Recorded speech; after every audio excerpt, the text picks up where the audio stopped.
Hi dear students, good morning all of you. Myself Ravi Gupta. ये video class 12th के बच्चों के लिए है।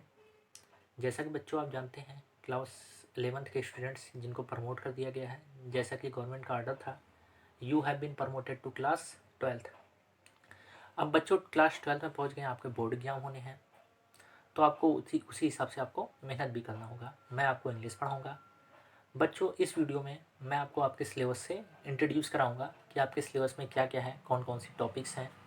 यहाँ पर इंग्लिश आपका दो पार्ट में डिवाइड है। पार्ट ए आपका लिटरेचर से बिलोंग करता है, पार्ट बी आपका ग्रामर सेक्शन से बिलोंग करता है। ग्रामर में क्या क्या टॉपिक्स हैं, लिटरेचर में क्या क्या टॉपिक्स हैं, कौन कौन से चैप्टर्स हैं, इससे मैं आपको इंट्रोड्यूस कराऊंगा। आप उस सिलेबस को नोट करेंगे, उसी के अकॉर्डिंग टॉपिक वाइज आपको हर एक चैप्टर या हर एक ग्रामर के पार्ट आपको पढ़ाए जाएंगे। तो चलिए ज़्यादा देरी ना करते हुए हम आपको सबसे पहले आपको सिलेबस से इंट्रोड्यूस कराते हैं। देखिए यहाँ पर आपका जो इंग्लिश सिलेबस है ये दो पार्ट में डिवाइड है, part A part B. Part A में आपका लिटरेचर रहेगा, पार्ट बी में आपके ग्रामर सेक्शन रहेंगे। तो चलिए शुरुआत करते हैं। सबसे पहले हम प्रोज पे आते हैं। प्रोज में आपके चैप्टर 1 to 7 यानी प्रोज में आपके टोटल कितने चैप्टर हैं? 7 चैप्टर हैं। अब एग्जाम में क्वेश्चंस कैसे कैसे आते हैं प्रोज में, इसमें से कौन कौन से क्वेश्चंस आते हैं? जैसे पैराग्राफ एक्सप्लेनेशन पूछा जाएगा। कहाँ से पूछा जाएगा? आपके प्रोज से पूछा जाएगा। प्रोज से ही आपके क्वेश्चंस आंसर आएंगे और प्रोज से ही फिल इन द ब्लैंक्स आएगा। 4 फिल इन द ब्लैंक्स आते हैं जो किससे रिलेटेड करते हैं? प्रोज से रिलेटेड रहते हैं। फिर पोइट्री में बात करते हैं। पोइट्री में आपके टोटल 10 चैप्टर हैं, 1 to 10। टोटल कितने चैप्टर हैं? 10 चैप्टर हैं। पोइट्री में से आपका एग्जाम में क्या पूछा जाता है? स्टैंजा एक्सप्लेनेशन आता है, सेंट्रल आइडिया आता है, जो भी आपको पढ़ाया जाएगा, आपकी अच्छी तैयारी कराई जाएगी। चलिए अब शॉर्ट स्टोरी पे आते हैं। शॉर्ट स्टोरी में आपके टोटल कितने चैप्टर हैं? 4 चैप्टर हैं। शॉर्ट स्टोरी से आपका केवल क्या आता है? क्वेश्चन आंसर ही आता है। टोटल 4 चैप्टर हैं और इन्हीं 4 चैप्टर्स को आपको पढ़ना है और इन्हीं में से आपका क्वेश्चन आंसर आएगा। नेक्स्ट आपका क्या है? एक ड्रामा जो आपके सिलेबस में है। कौन सा ड्रामा है? The merchant of Venice. बहुत ही अच्छा ड्रामा है। इसमें कई कैरेक्टर्स के बारे में बताया जाएगा।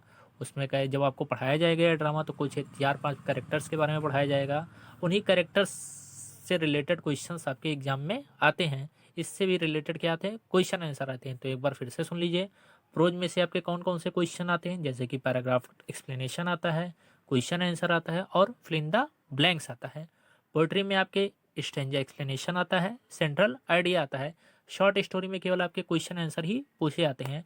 और यही बात मर्चेंट ऑफ वेनिस में भी। मर्चेंट ऑफ वेनिस में भी आपको कैरेक्टर लिखने के लिए आएगा, कैरेक्टर स्केच लिखने के लिए आता है।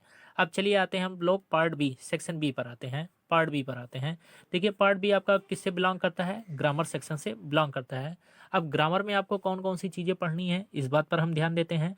ग्रामर में सबसे पहली चीज़ डायरेक्ट इनडायरेक्ट, जो कि फर्स्ट में पढ़ा है, ये आपके इंटर का भी पार्ट है, थोड़ा उससे डिफिकल्ट लेवल पर रहेगा ये। इसको मैं जल्दी शुरुआत करूंगा डायरेक्ट इनडायरेक्ट की। सेकंड चीज़ आपको क्या पढ़नी है? सिंथेसिस, ये भी आपके ग्रामर का एक हिस्सा है। थर्ड पे आपका आता है ट्रांसफॉर्मेशन। ट्रांसफॉर्मेशन में आपका डिग्री ऑफ कंपेरिजन हुआ, पैसिव वॉइस हुआ, अफर्मेटिव नेगेटिव चेंजेज हुआ, या सेंटेंस को कैसे चेंज करते हैं, एक्सक्लेमेटरी टू असर्टिव या असर्टिव टू एक्सक्लेमेटरी, ये सारी चीज़ें आपकी किस में आती है? ट्रांसफॉर्मेशन में आती है। चौथे नंबर पर है आपका सिंटेक्स। सिंटेक्स वो सिंटेक्स में ऐसे सेंटेंस दिए रहते हैं जिसमें आपको जो गलती होती है, डिफेक्ट होता है, उसका पता लगाना रहता है। मिस्टेक्स क्या होता है उस चीज़ का पता लगाना रहता है। एडम्स एंड फ्रेजेज, मुहावरे, लोग पंक्तियाँ, जैसा कि हिंदी के पेपर में आता है वैसे इंग्लिश में भी आता है। एडम्स एंड फ्रेजेज ये भी आपको लिखवाए जाएंगे, कुछ सर्टेन लिखवाए जाएंगे जो आप याद करेंगे आपके एग्जाम के लिए, वो बहुत ही इंपॉर्टेंट हो गए। एंटोनेम्स यानी विलोम शब्द आएंगे। सिनोनिम्स यानी पर्यायवाची वर्ड आएंगे। वन वर्ड सब्सटीट्यूशन, अनेक शब्दों के एक शब्द, जैसे आता नहीं है एग्जाम्पल के तौर पर कि the medical examination of a dead body, तो आप एक वर्ड में क्या लिखेंगे? पोस्टमार्टम लिखेंगे, ये आएगा। होमोफोन्स आएगा, दो वर्ड ऐसे दिए रहेंगे जिनके प्रोनाउंसिएशन एक समान रहेंगे लेकिन दोनों वर्डों का मतलब जो है अलग अलग रहेगा और उनको हमको एक अलग अलग सेंटेंस के रूप में बनाकर लिखना रहेगा। इसके बाद क्या आएगा? आपका पैराग्राफ ट्रांसलेशन आएगा। पैराग्राफ ट्रांसलेशन के बाद आपका क्या आता है? एस्से आता है। एस्से के कुछ टॉपिक्स मैं बताऊंगा, उसकी तैयारी कराऊंगा, वो भी आप देखेंगे। उसके बाद क्या आता है आपका? Unseen passage. अनसीन पैसेज यानी आपके सिलेबस से रिलेटेड नहीं रहता है वो, आपको एक पैराग्राफ दे दिया जाएगा, नीचे कुछ क्वेश्चंस दे दिए जाएंगे, उन क्वेश्चंस के आंसर जो है आपको पैराग्राफ से फाइंड आउट करने रहेंगे। और फिगर ऑफ स्पीच आता है। फिगर ऑफ स्पीच का डिफिनेशन लिखने के लिए भी आता है और फिगर ऑफ स्पीच को पॉइंट आउट करने के लिए भी आता है कि आपको आइडेंटिफाई करना रहता है कि ये सेंटेंस जो है, जो कुछ सेंटेंस आते हैं उस सेंटेंसों को आपको आइडेंटिफाई करना रहता है कि ये सेंटेंस आपका किस फिगर ऑफ स्पीच से बिलोंग करता है। तो ये जो सिलेबस मैंने बताया है पार्ट ए पार्ट बी, आप इसको नोट कर लीजिए। और आप इंग्लिश फर्स्ट की आप एक मोटी कापी बनाएंगे और इंग्लिश से ग्रामर सेक्शन की भी, ग्रामर के लिए भी आप एक मोटी कापी बनाएंगे।